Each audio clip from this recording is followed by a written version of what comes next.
ডুবন্ত জনপদে লাখ লাখ মানুষের হাহাকার। আগ্রাসী বন্যায় লন্ডভন্ড, নোয়াখালী, ফেনী, কুমিল্লা সহ 11 জেলা। নতুন নতুন এলাকা প্লাবিত। চলছে বেঁচে থাকার লড়াই। ভারতে পালানোর সময় কানাইঘাট সীমান্ত থেকে আটক সাবেক বিচারপতি মানিক। সাবেক চিফ হুইপ আসম ফিরোজ গ্রেফতার। আজ আদালতে তোলা হবে সালমান আনিস দীপুকে। রংপুরে বেসরকারি ক্লিনিকে 24 ঘন্টার ব্যবধানে 4 নবজাতকের মৃত্যু। ভুল চিকিৎসার অভিযোগ স্বজনের। সুষ্ঠু বিচার দাবি। সটকে পড়ল হাসপাতাল কর্তৃপক্ষ। এবং উৎসব বিষাদে পরিণত। জার্মানিতে শহরের প্রতিষ্ঠা বার্ষিকীর অনুষ্ঠানে ছুরি হামলা। প্রাণ গেল 3 জনের, আহত 4। অভিযুক্তকে ধরতে অভিযানে পুলিশ।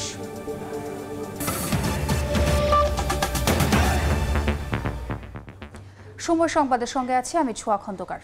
ডুবন্ত জনপদে লাখ লাখ মানুষের হাহাকার। আগ্রাসী বন্যায় লন্ডভন্ড, নোয়াখালী, ফেনী, কুমিল্লা, চট্টগ্রাম সহ দক্ষিণ পূর্বের 11 জেলা। কিছু জায়গায় পানি স্বল্প পরিমাণে কমলেও প্লাবিত হচ্ছে নতুন নতুন এলাকা। বন্যার সবশেষ খবর জানাতে এই মুহূর্তে নোয়াখালীর বেগমগঞ্জ এলাকায় আছেন রিপোর্টার আতাউর কাউসার, ফেনী শহরে আছেন রিপোর্টার আতিয়া সজল এবং মৌলভীবাজারের রাজনগরে আছেন সহকর্মী আমিনুল ইসলাম। সরাসরি প্রথমে যাচ্ছি কাউসারের কাছে।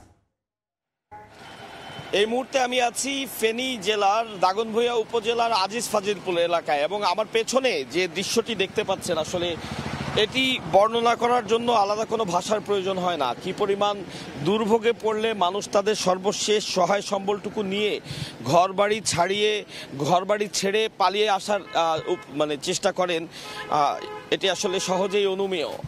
আমরা এখানকার যে সকল মানুষ রয়েছেন, এলাকাবাসী রয়েছেন, তাদের কাছে জানতে চেয়েছিলাম। তারা বলছেন যে আশপাশে অন্তত 2 থেকে 3 কিলোমিটার এলাকায় অধিকাংশ মানুষই বাধ্য হয়েছেন তাদের ঘরবাড়ি ছেড়ে আশ্রয় কেন্দ্রে চলে যেতে।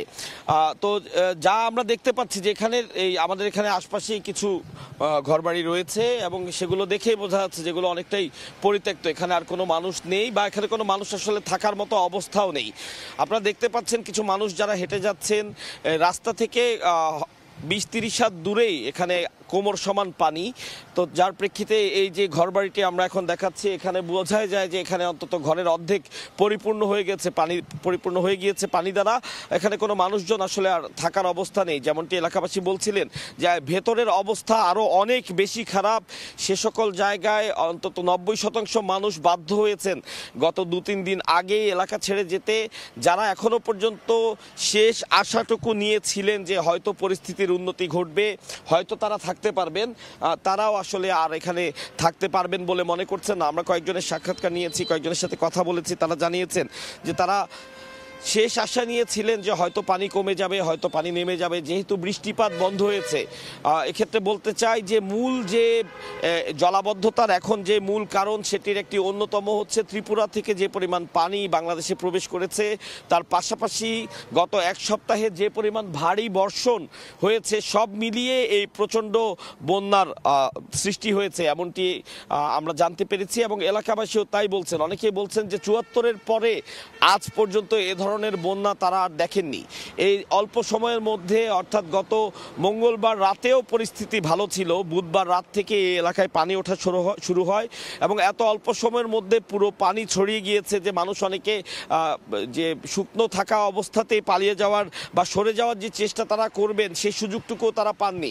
অর্থাৎ খুব অতি প্রয়োজনীয় যে জিনিসপত্রগুলো রয়েছে সেগুলোও কিন্তু তারা আর সেখান থেকে নিতে পারেননি। শেষমেশ যেমনটি আমরা দেখাচ্ছিলাম একটু আগে, কিছু মানুষ তারা তাদের প্রয়োজনীয় জিনিসপত্রগুলো মাথায় নিয়ে সেখান থেকে সরে যাওয়ার চেষ্টা করছেন। এমনটি হাতের কাছে যা পেয়েছেন, যা কিছু ব্যবহারযোগ্য আছে তা নিয়ে তারা সরে যাওয়ার চেষ্টা করছেন। আমি এখন যেদিকে যাচ্ছি এটি মূলত ফেনীর দিকের যে মূল সড়ক এবং এলাকাবাসী বলছেন যে এই সড়কে আজ পর্যন্ত কখনোই তারা পানি উঠতে দেখেননি। এই প্রথম সড়কে পানি উঠে গিয়েছে এবং আমি এখানে দেখাতে চাই, এখানে একটি গাড়ির গ্যারেজ রয়েছে বা ওয়ার্কশপ রয়েছে। সেই ওয়ার্কশপটি অবস্থা দেখানোর জন্যই আমি এদিকে যাচ্ছিলাম যে সেই ওয়ার্কশপটি আসলে এখানে অনেকগুলো গাড়ি পানির নিচে তলিয়ে গেছে, গাড়ির অর্ধেক পর্যন্ত পানির নিচেই তলিয়ে গেছে। এ থেকে আসলে আমি এটি শুধুমাত্র পানির কি পরিমাণ উচ্চতা রয়েছে সেটি দেখানোর জন্যই বা সেটি বোঝানোর জন্যই এদিকে এসেছি। তো এখানে কোনো মানুষ আসলে আশপাশে আর নেই। যারা যে অল্প কয়েকজন আছেন তারাও আজকে এখান থেকে সরে যেতে বাধ্য হবেন এমনটি জানাচ্ছিলেন আমাদেরকে এবং বলেছেন যে আশপাশে যে আশ্রয় কেন্দ্রগুলো রয়েছে সেই আশ্রয় কেন্দ্রগুলো ইতিমধ্যে মানুষের দ্বারা পরিপূর্ণ হয়ে গিয়েছে এবং ত্রাণ তারা বলছেন যে আসলে খুবই অপ্রতুল।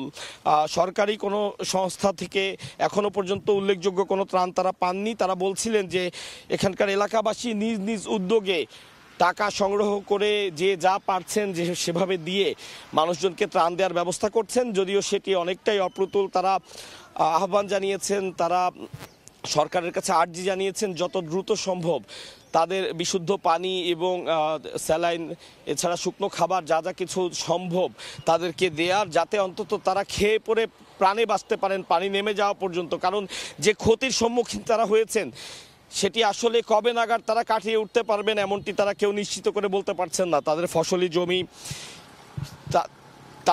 ফসলি জমি মাছের ঘের সব কিছুই আসলে ভেসে গিয়েছে। তো এই অবস্থায় যান বাঁচানোটাই যখন মূল বিষয় বা যান বাঁচানোটাই যখন অন্যতম বিষয়, সে অবস্থায় তারা কোনোভাবে যান বাঁচিয়ে আশপাশের আশ্রয় কেন্দ্রগুলোতে যেতে পেরেছেন এবং পানি বাড়ছে এমনটি তারা আমাদেরকে বলছেন। তা আমি যেমনটি বলছিলাম যে আমি ফেনী থেকে নোয়াখালীর দিকে যাওয়ার সর্বশেষ উপজেলা দাগনভূঞাতে আছি। ফেনীর দিকের অবস্থা আরও অনেক বেশি ভয়াবহ। সেখানে আছেন আমাদের আরেক সহকর্মী আতিয়ার সজল, তার কাছ থেকে আমরা জানতে চাবো সেখানকার যে অবস্থা সে অবস্থার কি। তো তার কাছে জানতে চাওয়ার আগে আমি আরেকটু বলতে চাই যে আমি এর আগে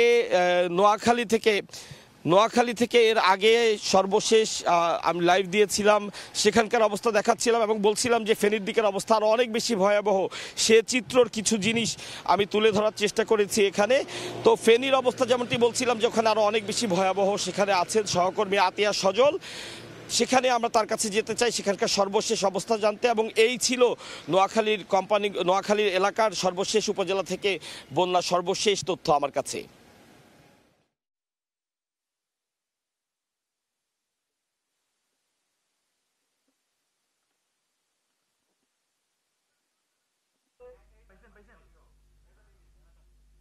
আমরা দেখতে পাচ্ছি এই মুহূর্তে যে মিলন রোডের অবস্থা কয়েক ধরনের। আমরা দেখতে পাচ্ছেন যে এই মুহূর্তে যে মিলন রোডের অবস্থা কয়েক ধরনের। আমরা রয়েছি শহরের মিজান রোড এলাকায়।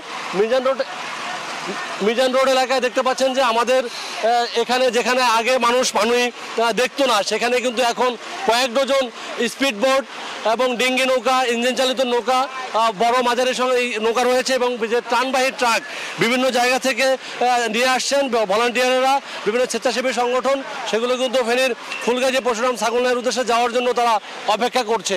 দেখতে পাচ্ছেন এই মুহূর্তে কিন্তু এই যে এলাকাটিতে মানুষের যে একটি দিক বিদিক ছোটাছুটি, কারণ গত কয়েকদিন ধরে বন্যার পানিতে এভাবে আক্রান্ত হয়ে মানুষ আসলে হতবিহ্বল হয়ে গিয়েছেন।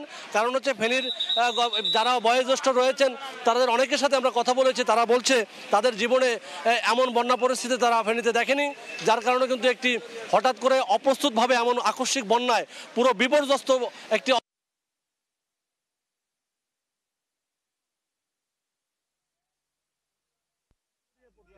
যার কারণে কিন্তু এই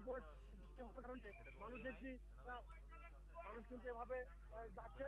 এখন এই পরিস্থিতি দেখতে পাচ্ছেন যে মানুষ বিভিন্ন জায়গা থেকে এসে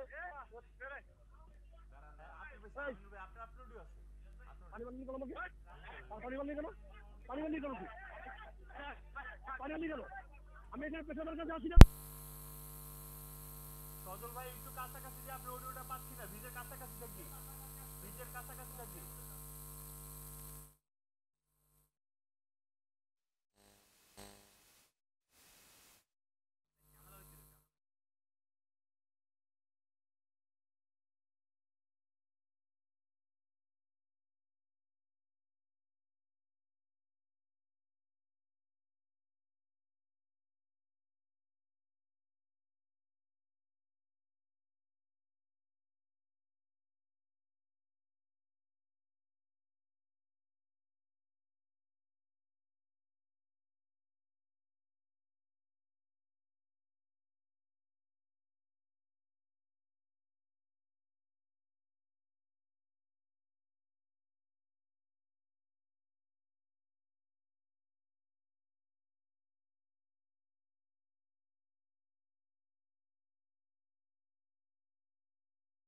সিলেটের মৌলভীবাজার জেলা, এই মৌলভীবাজার জেলার কিন্তু বেশিরভাগ নিম্নাঞ্চল কিন্তু এই পানিতে ডুবন্ত ছিল এবং এখানকার যেসব মানুষজন রয়েছেন তারা কিন্তু অনেকটাই দুর্ভোগ পোহাতে হয়েছে। গেল 3 দিন ধরে যে পানিটি ছিল সেটি মনু নদের পানি এবং মনু নদের পানি সচরাচর এখানকার বাসিন্দারা যেটি বলেছেন যে সেটি সচরাচর এই মৌলভীবাজার শহরে প্রবেশ করে না, কিন্তু বাঁধ ভেঙে যাওয়ার কারণে কিন্তু মনু নদীর পানি এখানকার যেসব হাওরগুলো রয়েছে সেগুলো মারিয়ে লোকালয়গুলোতে ঢুকে পড়েছে এবং এখানকার বেশিরভাগ সড়কগুলো কিন্তু এই গেল 3 দিন ধরে ডুবন্ত ছিল। আজকে কিছুটা পানি কমেছে, যদিও আসলে বৃষ্টিপাত বন্ধ রয়েছে, কিন্তু ভারতের ভেতর থেকে আসা পানি, এই পানির প্রবাহ কিন্তু মানুষজনের মনে ভীতির সৃষ্টি করেছে। আপনারা হয়তো দেখতে পাচ্ছেন দর্শক, এখানকার আমাদের যে ছবিগুলো রয়েছে সেই ছবিগুলোতে আপনি হয়তো দেখতে পাচ্ছেন পানির কতটা প্রবাহ। এই প্রবাহ কিন্তু এখানকার একটি হাওরে প্রবেশ করছে। যদি হাওরটি কানায় কানায় পূর্ণ হয়ে ওঠে তাহলে এই পানির প্রবাহ এরকম থাকবে না, সেটি স্থানীয় যেসব বাসাবাড়ি রয়েছে সেই বাসাবাড়িতে ঢুকে পড়বে। যদিও গেল কয়েকদিন ধরে সিলেট থেকে মৌলভীবাজার গামী যেসব সড়ক রয়েছে সেই সড়কগুলো ডুবন্ত ছিল এবং মৌলভীবাজার থেকে কুলাউড়া যাওয়ার যে রাস্তাগুলো ছিল সেগুলো ডুবন্ত ছিল। আজকে কিছুটা উন্নতি হয়েছে বলা যায়, যদিও আসলে এখনো পানির যে প্রবাহ সেই পানির প্রবাহ এখনো রয়েছে। আপনারা তো দেখতে পাচ্ছেন এটি ভারতের মেঘালয় অংশের পানি এবং মেঘালয় এলাকায় ভারী বৃষ্টিপাত অব্যাহত থাকার কারণে কিন্তু সীমান্ত পেরিয়ে যেসব নদ নদীগুলো রয়েছে, বিশেষ করে কুশিয়ারা, মনু, সুরমা সহ বেশ কয়েকটি নদী দিয়ে আসলে এই পানি বাংলাদেশে প্রবেশ করছে। এবং দর্শক যদি বলি যে আজকে সারাদিন মৌলভীবাজারের ভেতরের যে চিত্র সেটি আপনাদের দেখাতে পারবো, তবে এখন আমরা রয়েছি মৌলভীবাজারের রাজনগর এলাকায়। এই রাজনগর এলাকার ময়নার দোকান যে এলাকাটি রয়েছে সেই এলাকাটিতে এখনো এই পানির প্রবাহ চোখে পড়ছে এবং বেশিরভাগ এলাকাগুলোতে যদি বলা যায় যে হাওর তীরবর্তী লোকালয় যেগুলো সেই লোকালয়গুলোতে মানুষের কষ্ট রয়েছে। মানুষ এখনো পর্যন্ত এই এলাকাতে খাবার সরবরাহ বা ত্রাণ সরবরাহের ব্যাপারে তেমন কোনো চিত্র চোখে পড়েনি এমনটি বলছেন সাধারণ মানুষ। এই এলাকাতে মানুষজনকে যদি আরো খারাপ অবস্থা হয় তাহলে মানুষজনকে উদ্ধারের জন্য দ্রুত আসলে এই এলাকার যে উদ্ধার তৎপরতার জন্য যে টিম রয়েছে সেই টিম প্রস্তুত রাখতে হতে পারে। যদিও আসলে এই এলাকায় সেনাবাহিনীর টহল আমরা দেখেছি, সেনাবাহিনীর সদস্যরা তৎপর রয়েছেন এবং তারা এই এলাকাগুলোতে টহল দিচ্ছেন। যদি আসলে সেভাবে মানুষজনকে উদ্ধার করার প্রয়োজন পড়ে তাহলে সেনাবাহিনীর পক্ষ থেকে এই উদ্ধার তৎপরতা হয়তো আমরা দেখতে পারবো। যদিও আসলে স্থানীয় পর্যায় থেকে সচেতনতা তৈরি করা হচ্ছে এবং সেনাবাহিনীর পর্যায় থেকে নিম্নাঞ্চলের মানুষকে সতর্ক রাখা হয়েছে এবং এই এলাকাগুলোতে উদ্ধার করতে অনেক জায়গাতে সেনাবাহিনী আসলে উদ্ধার করেছে এবং তারা যেসব আশ্রয়কেন্দ্রগুলো রয়েছে সেই আশ্রয়কেন্দ্রে তারা পৌঁছে দিয়েছে এবং এমনকি সেনাবাহিনীর পর্যায় থেকে অনেক জায়গাতে মেডিকেল টিমের তৎপরতা বাড়ানোর জন্য বলা হয়েছে এমনটি আমরা স্থানীয়দের কাছ থেকে জানতে পেরেছি। তবে এখনো পর্যন্ত যদি বলা হয় যে ব্যাপকভাবে এই এলাকা ক্ষতিগ্রস্ত হয়ে পড়েনি। যে এলাকাগুলোতে গেল 3 দিন যাবত আসলে পানি আটকে রয়েছে সেই এলাকাগুলোতে কিছুটা দুর্ভোগ রয়েছে এবং যে এলাকাগুলোতে মানুষের বাড়িঘরে পানি প্রবেশ করেছে সেখান থেকে যারা আশ্রয় কেন্দ্রে রয়েছেন তাদেরকে স্থানীয় পর্যায় থেকে এবং সরকারের পক্ষ থেকে সহযোগিতা প্রদান করা হচ্ছে। এখন পর্যন্ত আসলে যে চিত্রটি রোদের দেখা মিলেছে গেল 3 দিন পর আজকে আসলে রোদের যে চিত্র সেটি আসলে স্থানীয়রা বলছেন যে যদি এইভাবে বৃষ্টিপাত বন্ধ থাকে তাহলে এই পানির উন্নতি হতে পারে, এই পানি ধীরে ধীরে নেমে যাবে। যদিও আসলে হাওরগুলোতে আমরা দেখতে পাচ্ছি যে নতুন এই পানির প্রবাহতে মানুষ কিছুটা যে যারা জেলেরা রয়েছেন তারা মাছ ধরার পাশাপাশি তারা তাদের পর্যায় থেকে কাজটি চালিয়েছেন, কিন্তু ব্যাপক ক্ষতি হয়েছে কৃষিজীবী যারা মানুষজন রয়েছেন তারা আমনের চাষ করেছেন। আপনারা জানেন যে এই সময়টাতে আমন রোপণের সময় এবং অনেক জায়গাতে তাদের বীজতলা ডুবে গেছে, অনেক জায়গাতে সাধারণ মানুষের যারা জমি করে থাকেন তাদের যে নতুন রোপণ করা আমন জমিগুলো সেই জমিগুলো পানিতে তলিয়ে গেছে এবং সার্বিক ক্ষয়ক্ষতি নিরূপণে হয়তো কিছুটা সময় লাগবে। প্রশাসনের পক্ষ থেকে কৃষকদের যে ক্ষতি হয়েছে সেগুলো নিরূপণে কিছুটা সময় লাগবে। যদি আসলে সাধারণ মানুষজন এই পানির সাথেই সংগ্রাম করে বেঁচে থাকেন। আপনারা জানেন যে হাওর এবং নদী তীরবর্তী এলাকার মানুষজনের এই পানির চিত্রটি বারবার তারা দেখেন প্রতি বছর বর্ষা মৌসুমে। কিন্তু আসলে ভারত থেকে এত পরিমাণে পানি হঠাৎ করে ঢুকে পড়বে এই ব্যাপারে আসলে মানুষজন এতটা প্রস্তুত ছিলেন না, যেহেতু এই অপ্রস্তুত মুহূর্তে তাদের যে ক্ষতিটি হয়েছে সেটি পূরণের তাদের হয়তো ঘুরে দাঁড়াতে কিছুটা সময় লাগবে। দর্শক, আসলে সিলেট, মৌলভীবাজার এবং হবিগঞ্জ এলাকার যেসব নিম্নাঞ্চল রয়েছে সেই নিম্নাঞ্চলের মানুষের ভয় এখনো কিছুটা রয়েছে, কেননা তাদের পর্যায় থেকে তারা যে প্রস্তুতিটি রাখেন এবারের পানিটি কিন্তু সেই প্রস্তুতির থেকেও ভয়াবহ রূপের ছিল, এবং সে কারণে আসলে এখানকার যে মানুষজন রয়েছেন তারা এই পানির প্রথম আঘাতে আসলে তারা অনেকে বিপর্যস্ত হয়েছেন, অনেকে নানা ক্ষতির মুখে পড়েছেন। স্থানীয় পর্যায় থেকে যে প্রশাসনের পর্যায় থেকে আমরা যেটি জানতে পেরেছি যে উপজেলা প্রশাসন থেকে শুরু করে মৌলভীবাজার জেলা প্রশাসন যে ক্ষতিগ্রস্ত মানুষজন রয়েছেন তাদের পাশে দাঁড়িয়েছেন, তাদের পর্যায় থেকে কিছুটা যতটা সহযোগিতা করা যায়, যদিও আসলে ব্যাপকভাবে এখনো ত্রাণ তৎপরতা শুরু হয়নি, ব্যাপকভাবে সাধারণ মানুষের পর্যায় থেকে কিছুটা সহযোগিতা মিলছে, তবে ব্যাপকভাবে ত্রাণ তৎপরতা শুরু করতে যারা ভোগান্তিতে রয়েছেন মানুষ তারা দাবি তুলেছেন। তারা বলেছেন যে ত্রাণ সহায়তা যেটি দেওয়া হচ্ছে সেটি অপ্রতুল আরো বাড়াতে হবে। তো এই অবস্থার মধ্য দিয়ে আসলে মৌলভীবাজার জেলার মানুষজনের যে ভোগান্তির চিত্র সেটি এখনো রয়েছে, তবে তাদেরকে এই পানি থেকে মুক্তি পেতে হয়তো কিছুটা সময় লাগবে। তো এই ছিল আসলে আমার কাছ থেকে সর্বশেষ। সরাসরি যুক্ত ছিলাম নোয়াখালী, ফেনী এবং মৌলভীবাজারে। হবিগঞ্জে খোয়াই নদীর পানি বৃদ্ধিতে রেল সেতু ক্ষতিগ্রস্ত হওয়ায় বন্ধ রয়েছে ঢাকা সিলেট ট্রেন চলাচল। প্লাবিত এলাকা থেকে পানি কিছুটা কমলেও দুর্ভোগে বহু মানুষ। সবশেষ খবর জানাতে শায়েস্তাগঞ্জ থেকে সরাসরি যুক্ত হচ্ছেন সহকর্মী রাশেদ আহমদ খান। হবিগঞ্জে বন্যা পরিস্থিতি ক্রমশই উন্নতি হচ্ছে এবং গত কয়েকদিন যাবৎ হবিগঞ্জের যে বৃষ্টি থেমে যাওয়ার পর হবিগঞ্জের যে নদ নদীর পানিগুলো বিপদসীমার উপর দিয়ে প্রবাহিত হচ্ছিল ধীরে ধীরে এটি কমতে শুরু করেছে। আমরা দেখেছি যে হবিগঞ্জের যে বিভিন্ন নদ নদী, বিশেষ করে খোয়াই নদীর যে রেল বৃষ্টি আছে, এই রেল বৃষ্টির কাছে আমরা আছি। যদিও হবিগঞ্জের বন্যা পরিস্থিতি উন্নতি হয়েছে, কিন্তু এখন পর্যন্ত এই রেল বৃষ্টি ঝুঁকিপূর্ণ হওয়ার কারণে এই রেল বৃষ্টি দিয়ে রেল চলাচল সম্পূর্ণরূপে বন্ধ রয়েছে এবং যে কারণে ঢাকা সিলেট রেল লাইনের সকল ধরনের রেল যোগাযোগ বন্ধ রয়েছে। তো আমরা কথা বলেছিলাম রেল কর্তৃপক্ষের সাথে, তারা জানিয়েছেন যে আসলে গতকাল তাদের যে প্রকৌশলীরা এখানে যে শায়েস্তাগঞ্জের যে নতুন ব্রিজ এলাকার যে রেল বৃষ্টি আছে এই রেল বৃষ্টি তারা পরিদর্শন করেছেন এবং তারা দেখেছেন যে এখানে যে বৃষ্টি আছে এটি মোটামুটি ভালো পর্যায়ে রয়েছে, বড় ধরনের কোনো ক্ষতি হয় নাই, যে কারণে তারা হয়তোবা রিপোর্ট প্রদান করেছেন যে এখানে রেল চলাচল স্বাভাবিক করা যাবে।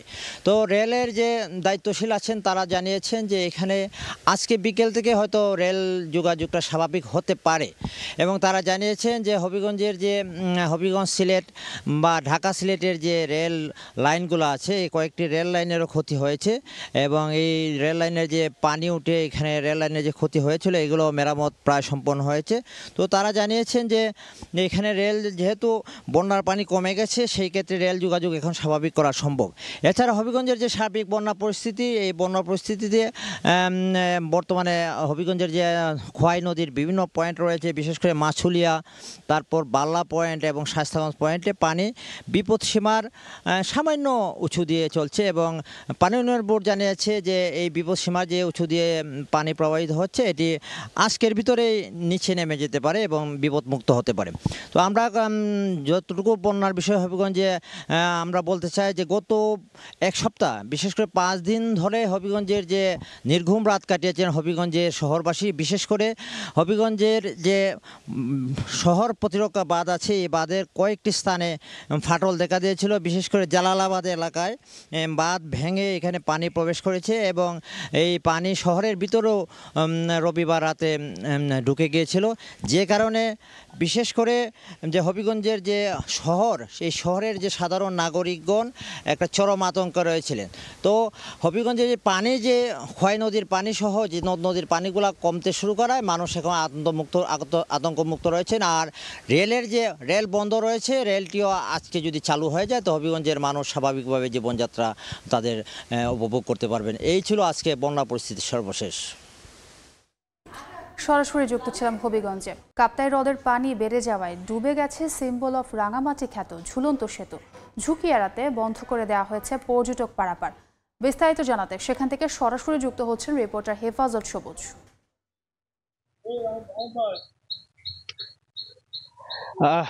রাঙামাটির পর্যটন শিল্পের আইকন ঝুলন্ত সেতু। এই ঝুলন্ত সেতুটি গত এক সপ্তাহ যাবৎ টানা বর্ষণের কারণে কাপ্তাই হ্রদের পানি বৃদ্ধি পেয়েছে। পানি বৃদ্ধি পাওয়ার সাথে সাথে কাপ্তাই হ্রদের উপরে যে নির্মিত ঝুলন্ত সেতু, সেই ঝুলন্ত সেতুটি ডুবে গেছে। আমরা একটু দেখানোর চেষ্টা করছি যে যে ঝুলন্ত সেতুটি আছে সেই ঝুলন্ত সেতুর উপরে এখন কম করে হলেও আমরা স্থানীয়দের সাথে যে কথা বলে যেটা জানতে পেরেছি, প্রায় 3 ফুটের মতো পানি রয়েছে এবং এই পানির কারণে ব্রিজটিকে পর্যটন চলাচলের জন্য নিষেধাজ্ঞা জারি করেছে কর্তৃপক্ষ এবং দেখা যাচ্ছে যে তারা ব্রিজের মুখে আসলে বাঁশ দিয়ে এক ধরনের ব্যারিকেড তৈরি করে রেখেছে, যাতে কোনো পর্যটকরা এসে ব্রিজে উঠে কোনো ধরনের দুর্ঘটনার শিকার না হয়। পাশাপাশি ব্রিজের অপর প্রান্তে পর্যটন কর্পোরেশনের যে অংশ আছে সেই অংশে অথবা যারা এইদিকে ওই প্রান্তের মানুষজন যারা বসবাস করছে অথবা পর্যটক যারাই আসেন না কেন, তারা আসলে এই ধরনের সাম্পানের মাধ্যমে এই প্রান্ত থেকে ও প্রান্তে যাচ্ছেন এবং গিয়ে ঘুরে তারা দেখছেন। তবে এখানকার যে ব্যবসায়ী যারা আছেন, বিশেষ করে ও প্রান্তে বেশ কিছু কোমরতাঁতের দোকান রয়েছে, আমরা তাদের সাথে কথা বলে একটা বিষয় জানতে পেরেছি। তারা বলছেন যেহেতু ব্রিজ বন্ধ সেহেতু আসলে এখানে কোনো পর্যটক আসবেন না। পর্যটক না আসার কারণে আসলে তারা ব্যবসায়িকভাবে ক্ষতিগ্রস্ত হবেন। তাদের একটাই দাবি, সেটা হলো যে যেহেতু বৃষ্টি আসলে কাপ্তাই হ্রদের পানি যখন 105.84 MSL এ দাঁড়ায় তখনই আসলে এই বৃষ্টি ডুবে যায়। তো কর্তৃপক্ষ যাতে এই বৃষ্টিটাকে সংস্কার করে সারা বছর যাতে পর্যটকরা এখানে ঘুরতে পারে সে ধরনের একটা দাবি তারা আমাদেরকে জানিয়েছেন। আমরা এই বিষয়ে আসলে কথা বলেছিলাম পর্যটন কর্পোরেশন ম্যানেজারের কাছে। তিনি আমাদেরকে যে বিষয়টি নিশ্চিত করেছেন, তিনি বলেছেন যে যেহেতু এখন পানি বেড়ে গেছে ফলে পর্যটকদের চলাচলের জন্য বৃষ্টিকে আসলে বন্ধ রাখা হয়েছে। যখন পানি কমে যাবে পুনরায় আবার সংস্কার শেষে বৃষ্টিকে খুলে দেওয়া হবে। তবে এটা স্থায়ী সমাধানের ক্ষেত্রে কোনো পরিকল্পনা আছে কিনা সেটা বলার ক্ষেত্রে তিনি আমাদেরকে যেটা বলেছিলেন সেটা হলো যে সম্প্রতি সময়ে পার্বত্য চট্টগ্রাম উন্নয়ন বোর্ড আসলে এক ধরনের পরিকল্পনা নিয়েছেন, সেটা হলে হয়তো খুব নতুন করে আবার নতুন রূপে বৃষ্টি সাজতে পারে, এমনটাই আমাদেরকে জানিয়েছেন। তো কাপ্তাই হ্রদে পানি বৃদ্ধি পাওয়ার কারণে যে ঝুলন্ত সেতুটি ডুবে গেছে, এই ছিল আমার কাছে তাই নিয়ে সর্বশেষ। সরাসরি যুক্ত ছিলাম রাঙামাটিতে। নোয়াখালীতে পানি বন্দী হয়ে দুর্ভোগে রয়েছেন হাজার হাজার মানুষ। সর্বশেষ পরিস্থিতি জানাতে জেলা প্রশাসকের কার্যালয়ের সামনে আছেন রিপোর্টার সাইফুল্লাহ কামরুল। সরাসরি চলে যাচ্ছি তার কাছে।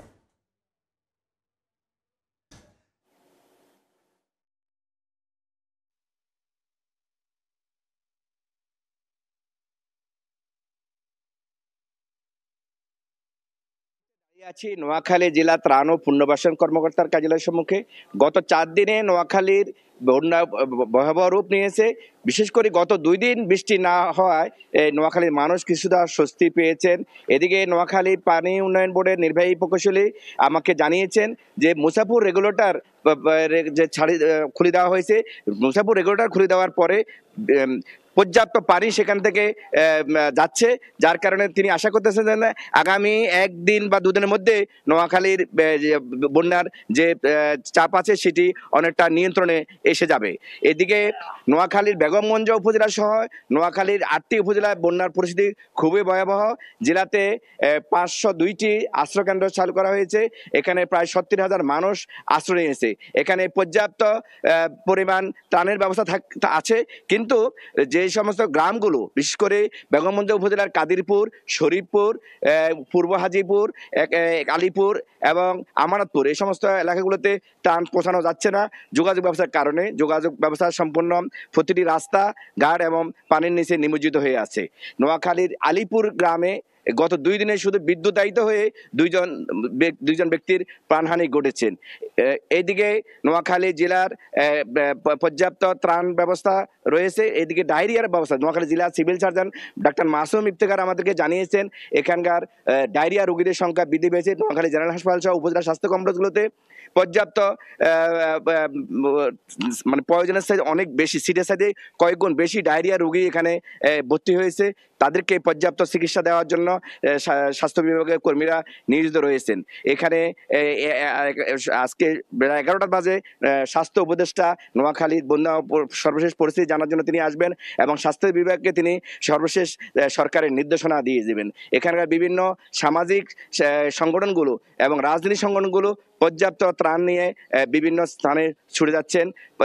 ত্রাণের খুব একটা ক্রাইসিস না থাকলেও কিন্তু ত্রাণ ক্ষতিগ্রস্ত এলাকাতে নির্ধারিত স্থানে পৌঁছাতে গিয়ে পরিবহনের সংকট, বিশেষ করে যদি এখানে পর্যাপ্ত নৌকা থাকতো, নৌকার অভাবে এখানে অনেক সমস্যা দেখা দিচ্ছে। এই নিয়ে নোয়াখালীর ত্রাণ নিয়ে মোটামুটি পর্যাপ্ত ব্যবস্থা রয়েছে। নোয়াখালীর 8টি উপজেলাতে এখনকার মানুষ এখনো প্রায় 70,000 মানুষ পানিবন্দী রয়েছেন। এই ছিল নোয়াখালী জেলা থেকে আমার কাছে সর্বশেষ তথ্য। সরাসরি যুক্ত ছিলাম নোয়াখালীতে। টানা কয়েকদিনের ভারী বৃষ্টিতে চাঁদপুর সেচ প্রকল্প এলাকা তলিয়ে আছে, ডুবে গেছে রাস্তাঘাট, ভেসে গেছে শত শত খামারের মাছ। সেখানকার সবশেষ খবর জানাতে ফরিদগঞ্জ থেকে সরাসরি যুক্ত হচ্ছেন সহকর্মী ফারুক আহমদ। চাঁদপুরে কিন্তু বন্যা পরিস্থিতি নয়, চাঁদপুরের যেই পরিস্থিতি সেটা হলো যে একটানা 6 দিন ভারী বর্ষণের ফলে এখানে কিন্তু জলাবদ্ধতার শিকার হয়েছে। অর্থাৎ চাঁদপুর সেচ প্রকল্প এবং মেঘনা ধনাগোদা সেচ প্রকল্প, এই দুটি সেচ প্রকল্পের অভ্যন্তরে যেই জনপদগুলো আছে, সেই জনপদের যে নির্মাঞ্চল আছে, যেখানে ঘরবাড়ি সহ অন্যান্য স্থাপনা আছে, সেগুলা অনেকটা বলা যেতে পারে যে জলমগ্ন হয়ে পড়েছে। তো আমি এই মুহূর্তে আছি ফরিদগঞ্জ উপজেলা পরিষদে। আমার সামনে যে দৃশ্যটি আমরা দেখাতে পারি সেটি হলো যে কেরোয়া একটি বিস্তীর্ণ এলাকা, যেখানে এখন বলা যেতে পারে অনেকটা জলমগ্ন হয়ে পড়েছে। এখানে মূল কারণ হলো যে এই সেচ প্রকল্প অভ্যন্তরে যেই বিভিন্ন স্থাপনাগুলো আছে, সেগুলো আসলে মূলত অপরিকল্পিতভাবে তৈরি হওয়ার ফলে, নিচু রাস্তাঘাট তৈরি হওয়ার ফলে কিন্তু এখানে জলবদ্ধতার শিকার হয়েছে। অর্থাৎ পানি উন্নয়ন বোর্ডের যে স্লুইস গেটগুলো আছে, সেই স্লুইস গেটগুলো দিয়ে কিন্তু ধীর গতিতে পানি নামছে। সঙ্গত কারণে এই জলাবদ্ধতা কাটতে আরো কয়েকটা দিন সময় লাগবে। আমরা যদি দেখাতে পারি যে পাশে ডাকাতিয়া নদী আছে, সেই ডাকাতিয়া নদী দিয়ে কিন্তু এখন কিন্তু পানি আস্তে আস্তে নামতে শুরু করেছে। অর্থাৎ স্লুইস গেটগুলো যে পাম্প আছে এবং রেগুলেটর আছে, সেগুলো খুলে দেওয়া হয়েছে। তো এটি স্বাভাবিক হতে আসলে বেশ সময়ও লাগবে। এর মধ্যে কিন্তু এখানে যে বড় বড় মাছের ঘেরগুলো আছে, যেখানে মাছ চাষ হয়ে থাকে এবং পুকুরে যে মাছ চাষ হয়, সেগুলো কিন্তু বলা যেতে পারে যে জলবদ্ধতার কারণে পানি একাকার হয়ে যাতে রাস্তাঘাট ডুবে যাওয়াতে রিংবাঁধ, বেড়িবাঁধের যে নির্মাণ এলাকাগুলো আছে, সেগুলো ডুবে যাওয়ার কারণে বলা যেতে পারে সব একাকার হয়ে গেছে। আর এই একাকার হয়ে যাওয়ার কারণে কিন্তু চাষকৃত যে মাছগুলো আছে খামারের, সেই মাছগুলো কিন্তু বলা যেতে পারে যে ভেসে গেছে। আমরা যদি বলতে পারি যে চাঁদপুর সেচ প্রকল্পের যে বিশাল এলাকাটি আছে, 100 কিলোমিটার বাঁধ আছে, সেই বাঁধের মধ্যে কিন্তু হাজার হাজার স্থাপনা আছে এবং এই প্রকল্পের 6টি উপজেলার মধ্যে 3টি উপজেলা কিন্তু লক্ষ্মীপুর জেলার, অর্থাৎ রায়পুর, লক্ষ্মীপুর সদর এবং রামগঞ্জ, আর চাঁদপুর সদর, ফরিদগঞ্জ এবং হাইমচর, এই 6টি উপজেলা নিয়ে চাঁদপুর সেচ প্রকল্প। আর এই সেচ প্রকল্পের এই যে এটি নতুন করে জলাবদ্ধতা এমন নয়, যে কোনো সময় ভারী বর্ষণ হলে, অর্থাৎ টানা যদি কয়েকদিন ভারী বর্ষণ হয়, তাহলে এই সেচ প্রকল্প অভ্যন্তরে কিন্তু জলাবদ্ধতা দেখা দেয়। এতে যে শুধু মাছের খামারে মাছগুলো ভেসে যাচ্ছে তা নয়, একই সঙ্গে যে নিচু ঘরবাড়ি আছে, সেগুলো কিন্তু আসলে অনেকটা ডুবে যায়। তার সঙ্গে যদি আমরা বলি ফসলি জমিগুলো আছে, সেই ফসলি জমিগুলো কিন্তু অনেকটা একেবারে জলমগ্ন হয়ে পড়ে। আমরা যদি বলতে পারি যে গত কয়েকদিন আগে কিন্তু এখানে কৃষকরা ধানের চারা রোপণ করেছিলেন, সেই চারাগুলো কিন্তু এখন পানি নিচ্ছে। অর্থাৎ আর যদি কয়েকদিন সেই চারাগুলো পানি নিচে থাকে, তাহলে চারাগুলোর অনেকটা পচন ধরবে, যে কারণে আবার নতুন করে তাদের বীজতলা তৈরি করতে হবে এবং ফসলি এই জমিগুলো আবারও নতুন করে কৃষকদের ব্যস্ত সময়ে পার করতে হবে। সবশেষ তথ্য হলো যে এর মধ্যে কিন্তু চাঁদপুরে যে জলাবদ্ধতা এবং নদী পাড়ে যে অবস্থাগুলো আছে, যেখানে জলমগ্ন হয়ে পড়েছে সাধারণ মানুষজন, তাদের জন্য সরকারের ত্রাণ ও দুর্যোগ ব্যবস্থাপনা মন্ত্রণালয় থেকে পর্যাপ্ত ত্রাণ বরাদ্দ দেওয়া হয়েছে, এমনটা জানিয়েছেন জেলা প্রশাসক কামরুল হাসান। তো এই ছিল আমার কাছে চাঁদপুর সেচ প্রকল্প অভ্যন্তরে টানা ভারী বর্ষণের জলাবদ্ধতার সবশেষ। চট্টগ্রামে বন্যায় ডুবেছে 9 উপজেলা। এখন পর্যন্ত 5 জনের মৃত্যুর খবর পাওয়া গেছে। এই মুহূর্তে চট্টগ্রামের ফটিকছড়িতে আছেন রিপোর্টার শফিকুল আলম। সরাসরি যাচ্ছি তার কাছে। আমি এই মুহূর্তে চট্টগ্রামে যে ফটিকছড়ি সুন্দরবন ইউনিয়নের যে আব্বাস শিকদারের বাড়ি রয়েছে সেখানে আছি।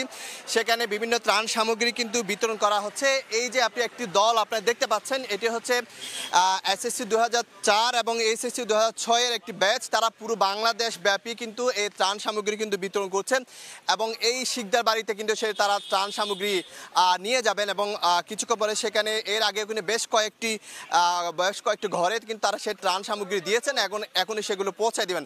পাশাপাশি আমরা দেখতে পাচ্ছি এখানে মেডিকেল টিম রয়েছে বিভিন্ন, তারাও কিন্তু এই যে শিকদার বাড়ি রয়েছে সেই শিকদার বাড়িতে বিভিন্ন অলিতে গলিতে যাবে। এখানে প্রায় কয় হাজার পরিবার হবে এখানে ভিতরে? 2000-এর মতো ভিতরে পরিবার রয়েছে। সেই পরিবারগুলোর জন্য তারা ত্রাণ সামগ্রী নিয়ে যাচ্ছেন এবং যে বাঁশের এবং কলা গাছের ভেলা বানিয়ে কিন্তু তারা সেই সামগ্রী নিয়ে যাচ্ছে। এটি হচ্ছে 2004 এবং 2006 ব্যাচে, অর্থাৎ এসএসসি 2004 এবং 6 ব্যাচ। তারা সারা দেশব্যাপী কিন্তু এই প্রোগ্রামগুলো চালু করেছে, তারই অংশ হিসেবে তারা সেইগুলো নিয়ে যাচ্ছে। আপনারা দেখতে পাচ্ছেন দূরে দূরে একটু দেখায় যে বন্যার্ত যে মানুষগুলো রয়েছে তারা কিন্তু বিভিন্নভাবে তারা কিন্তু আসছেন এবং এসে কিন্তু তাদের যে প্যাকেটগুলো সেগুলো নিয়ে যাওয়ার চেষ্টা। আমরা আরেকটু দেখাই, এখানে আমার পাশে একটু দেখায় যে মেডিকেল টিম রয়েছে, সেই মেডিকেল টিমরা কিন্তু প্রস্তুতি রয়েছে। আপনারা কোত্থেকে আসছেন মেডিকেল টিমরা? আপনার আপুর সাথে একটু কথা বলার চেষ্টা করেন। আপনারা কোত্থেকে এসেছেন এবং কি কি পণ্য এখানে আসলে কি সার্ভিস দিবেন? আমরা এসেছি হচ্ছে চট্টগ্রামের বিভিন্ন নার্সিং ইনস্টিটিউট থেকে, বিভিন্ন হসপিটাল থেকে। আমরা এখানে মেডিকেল টিম নিয়ে এসেছি, ত্রাণ সামগ্রী নিয়ে এসেছি, রেস্কিউ টিম নিয়ে এসেছি। ধরেন কোনো জায়গায় আমরা ত্রাণ দিতে যাচ্ছি, সেই ক্ষেত্রে মানুষের মেডিকেল সাপোর্টটা দরকার, আর এদিকে তেমন কোনো মেডিকেল টিম আসে নাই, আমরাই প্রথম মেডিকেল টিম। সেজন্য আমরা সবাই মিলে আমাদের থেকে যৌথভাবে টাকা তুলে সমন্বয় করে এখানে মেডিকেল সার্ভিস। ওষুধগুলো দেওয়া হচ্ছে এখানে মূলত পানিবাহিত রোগের জন্য, আবার হচ্ছে পানির মধ্যে অনেক মানুষের জ্বর, ঠান্ডা, অনেক ধরনের সমস্যা দেখা দিচ্ছে। ড্রেসিং থেকে শুরু করে অক্সিজেন সাপোর্ট সব কিছুই দিতে পারবো আমরা। ধন্যবাদ আপুকে। আমরা একটু যদি নৌকা দেখানোর চেষ্টা করি, এখানে যে পুরো বিস্তীর্ণ এলাকা কিন্তু ডুবে গেছে, ঘর পানির নিচে, বাসাবাড়ি পানির নিচে। এখানে যেখানে নৌকা বা সাম্পান থাকার কথা না সেখানে কিন্তু বড় বড় ধরনের সাম্পানগুলো কিন্তু রয়ে গেছে। আপনি দেখতে পাচ্ছেন বিভিন্ন ঘর কিন্তু একেবারে চালা, ঘরের চালা কিন্তু পানির নিচে তলিয়ে গেছে। চট্টগ্রামের অন্তত 8টি উপজেলায় কিন্তু একই অবস্থা, যেখানে কিন্তু এই পানি পুরো তলিয়ে গেছে। অর্থাৎ আপনাকে জানিয়ে রাখি, ভারত থেকে যে পানিগুলো নেমে এসেছে ফেনী, কুমিল্লা এবং নোয়াখালী যেই জায়গায় পানি তলিয়ে গেছে, ঠিক পারি পাশে কিন্তু চট্টগ্রামের খাগড়াছড়ি, সেই খাগড়াছড়ি থেকে কিন্তু পানিগুলো হালদা নদী হয়ে কিন্তু এই যে চট্টগ্রামের ফটিকছড়ি, যে হাটহাজারি, রাউজান, রাঙ্গুনিয়া সহ বিভিন্ন, অর্থাৎ উত্তর চট্টগ্রাম বিভিন্ন এলাকা কিন্তু তলিয়ে গেছে। আপনি দেখতে পাচ্ছেন এখানে আসলে এই নৌকাগুলো থাকার কথা না, বড় বড় নৌকা অর্থাৎ ইঞ্জিন বোটগুলো এখানে চলে এসেছে মানুষের পারাপারের জন্য।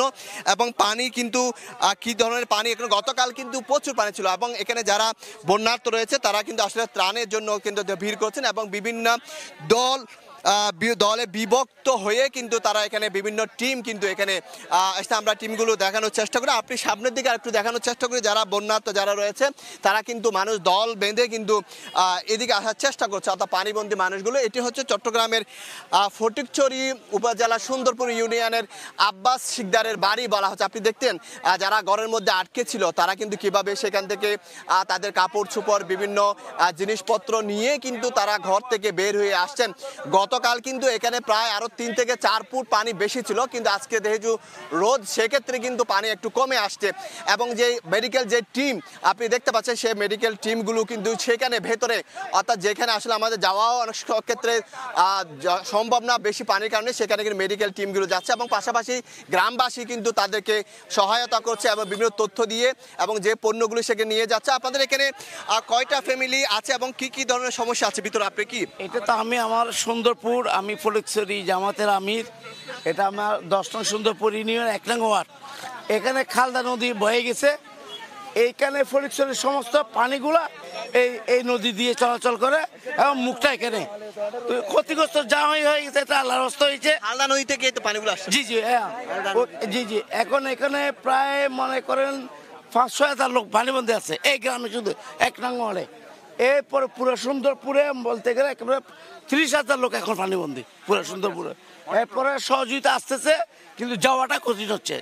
আচ্ছা, এখানে সুন্দরপুরে শুধু এই এলাকায় 4 থেকে 5,000 মানুষ পানিবন্দির কথা বলছে, কিন্তু আমরা মিডিয়ার মাধ্যমে যে তথ্যটি পাচ্ছি সেটি হচ্ছে পুরো 8টি উপজেলায় প্রায় 2 থেকে 3 লাখ মানুষ পানিবন্দি রয়েছে। চট্টগ্রামে, উত্তর চট্টগ্রাম বিশেষ করে, যদিও দক্ষিণ চট্টগ্রামের চকরিয়া এবং কক্সবাজার দিকে কিছু কিছু জায়গায় পানি এসেছে, কিন্তু এই যে পানিগুলো দেখা যাচ্ছে হালদা নদীর পানি, এগুলো হচ্ছে যে ফটিকছড়ি এবং হাটাদাইসহ এবং যে খাগড়াছড়ি থেকে যে পানি এসেছে, ভারত থেকে যে পানি আসছে বলা হচ্ছে, সে পানি কিন্তু হালদা নদী বেয়ে কিন্তু উত্তর চট্টগ্রামে এসেছে। আপনি দেখতে পাচ্ছেন শিশুদেরকে নিয়ে মারা কিভাবে আসছেন, সেখানে যারা পানির মধ্যে এত যে আটকে ছিল, হয়তো তারা যেখানে পানি নেই সেই জায়গায় যাওয়ার চেষ্টা করছেন।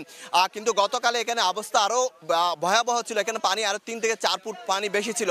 আজকে যেহেতু বৃষ্টি কমে গেছে, সেক্ষেত্রে পানি নামতে শুরু করেছে। এখানে আমরা কিছুক্ষণ আগে জামায়াতের আমির এই সুন্দরপুরে, তার সাথেও আমি কথা বলেছিলাম, তারা বলছে তাদের ফটিকছড়ির জামায়াতের আমির, আপনার নামটা? মোহাম্মদ নাজিমুদ্দিন, তিনি আমির ফটিকছড়ি। তিনি যেটি বলছেন যে এখানে 5 থেকে 6 হাজার পরিবার রয়েছে, তারাও কিন্তু তাদের দলের পক্ষ থেকে কিন্তু এখানে যে ত্রাণগুলো দেওয়া হয়েছে সেগুলো বিভিন্ন জায়গায় পৌঁছা দেওয়া হচ্ছে। এখানে বিভিন্ন যে সংগঠনের পক্ষ থেকে ত্রাণ দেওয়া হচ্ছে। এখানে দূর দূরান্ত থেকে চট্টগ্রামের যেই কর্ণফুলী নদী রয়েছে, সেখান থেকে বড় বড় যে স্পিড বোটগুলো রয়েছে, বড় বড় নৌকা ইঞ্জিন চার্জ যে বোটগুলো রয়েছে, সেগুলো ট্রাকে করে বিভিন্ন জায়গায় ছড়িয়ে ছিটিয়ে দেওয়া হচ্ছে। এখানে আমরা বেশ কয়েকটি টিম দেখছি, এবং যেগুলো ওষুধ সামগ্রী নিয়ে অর্থাৎ মেডিকেল টিম আমরা এখন দেখেছি, চট্টগ্রাম থেকে এসেছে মেডিকেল টিম, তারা কিন্তু বিভিন্ন ওষুধপত্র নিয়ে যারা এখানে আসছেন, এই মেডিকেল টিম তারা কিন্তু কিছুক্ষণ পরে এখানে ভেতরে কিন্তু গ্রামের ভেতরে কিন্তু তারা ঢুকে যাবে, এবং সেখানে কিন্তু সেই দেখা যাচ্ছে। আমরা যদি আরেকটু বিস্তীর্ণ যেই জায়গাগুলোতে বেশি পানি, যেগুলো একেবারে ডুবন্ত, সেই জায়গাগুলো একটু দেখানোর চেষ্টা করি। এই যে ফটিকছড়ির এই সুন্দরপুর ইউনিয়নের এই যে এলাকাগুলো রয়েছে, সেগুলো পুরো বলা জায়গা পানির নিচে তলিয়ে গেছে, এবং যে ফসলি জমি, যে মাছের ঘের এবং যে সবগুলো কিন্তু ডুবে গেছে, এবং ক্ষেত মানুষের যে সেগুলো ডুবে গেছে। অর্থাৎ বন্যার পর কিন্তু মানুষের যেই দুর্ভোগ আরও বাড়বে, যে তাদের মাছ বা মাছের ঘের নষ্ট হয়ে গেছে, ফসলি জমি নষ্ট হয়ে গেছে, এবং বিভিন্ন ক্ষেত নষ্ট হয়ে গেছে, এবং পানিতে ভেতরে পানি ঢুকে গেছে। এরপরে আরও যে সমস্যা হবে সেটি হচ্ছে যে বিভিন্ন রোগবালাই দেখা দিবে শিশুদের, এবং মানুষের রোগবালাই দেখা দিবে, নানা ধরনের সমস্যায় পড়বে, এবং খাদ্য সংকটে পড়বে। তো সব কিছু মিলিয়ে যেটি বলতে পারি এই মুহূর্তে, বলা যায় ফটিকছড়ির যে গতকালকে ভয়াবহ অবস্থা ছিল হাটাদার ফটিকছড়ি, আজকে বলা যায় মোটামুটি মানুষ ঘর থেকে বের হচ্ছে। তবে বিভিন্ন টিম এবং বিভিন্ন মেডিকেল টিম এসে তারা কিন্তু ত্রাণ সহায়তা দিচ্ছে চট্টগ্রামে এই ফটিকছড়িতে। এই ছিল আমার কাছে বন্যার সর্বশেষ। আরেকটি কথা জানিয়ে রাখি, চট্টগ্রামের 6টি উপজেলায় প্রায় 5 জনের মতো মৃত্যু হয়েছে, বিদ্যুৎ স্পৃষ্ট এবং পানিতে তলিয়ে 5 জনের মতো মৃত্যু হয়েছে, সেই তথ্য আমাদের কাছে রয়েছে। তো এই ছিল আমার কাছে সর্বশেষ তথ্য। সরাসরি যুক্ত ছিলাম চট্টগ্রামে।